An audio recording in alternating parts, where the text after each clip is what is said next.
बनाए रखिएगा, हम आपसे जानकारी लेते रहेंगे। फिलहाल आपका बहुत धन्यवाद जानकारी साझा करने के लिए। बढ़ते हैं आगे, बीजापुर की बात करते हैं, जहां पर सुरक्षा बल नक्सलियों में मुठभेड़ हुई है। मुठभेड़ के दौरान 2 नक्सलियों के मारे जाने की भी खबर है।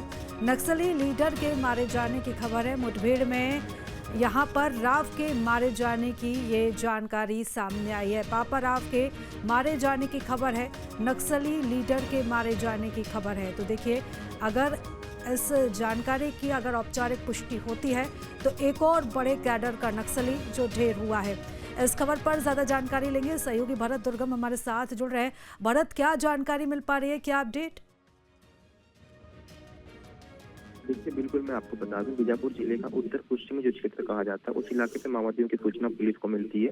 वो पूरा इलाका एक समय से माओवादियों की जो मौजूदगी की सूचना पुलिस के जो इंटेलिजेंस जो रिपोर्ट होती है, उसके तर्ज पर पुलिस को पहले से ही थी। ऐसे में उस पूरे इलाके पर सुरक्षा बल के जवानों के द्वारा एक ऑपरेशन निकाला गया, जो कि एंटी नक्सल ऑपरेशन कहा जा रहा था। इसमें यह कहा जा रहा था कि बड़े बड़े जो माओवादी हैं, बड़े कैडर के जो माओवादी हैं, यूं कहें कि जो पापाराव, जो कि बड़ा कैडर का माओवादी कहा जाता है, उसकी मौजूदगी भी उस इलाके पे है।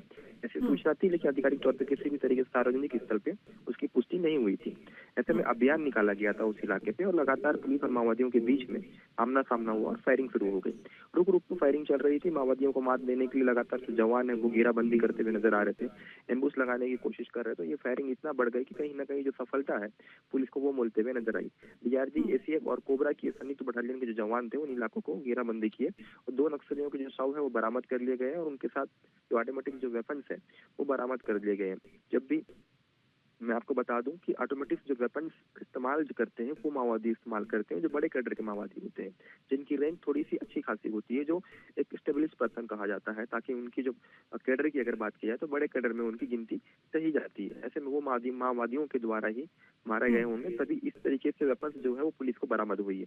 हालांकि संख्या में बढ़ोतरी भी हो सकती है, क्योंकि उस इलाके में अभी भी बिल्कुल भारत, और अगर इस पूरे मुठभेड़ की बात करें तो लगभग कितनी संभावना है, कितनी जानकारी है, लगभग कितने नक्सली वहां पर मौजूद थे?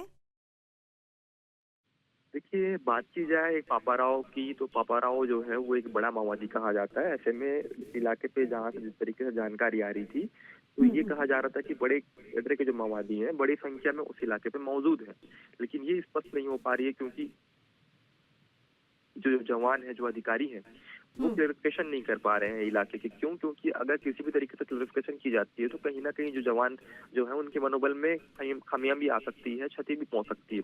सुरक्षा दृष्टिकोण से इन तमाम चीजों को लेकर सार्वजनिक स्तर पर बात नहीं की जा सकती। इस वजह से पुलिस ठीक के है उच्च अधिकारी भरत, आप लगातार नजर बनाए रखिएगा, हम आपसे जानकारी लेते रहेंगे। फिलहाल बहुत धन्यवाद जानकारी हमारे साथ साझा करने। आपके मोबाइल पर तुरंत आएगी ब्रेकिंग न्यूज, स्क्रीन पर सबसे पहले दिखेगी बड़ी खबर, देश दुनिया की हर खबर एक जगह। अब आपके मोबाइल पर तुरंत फटाफट इंस्टॉल कीजिए न्यूज नेशन ऐप और रखिए खुद को अपडेट।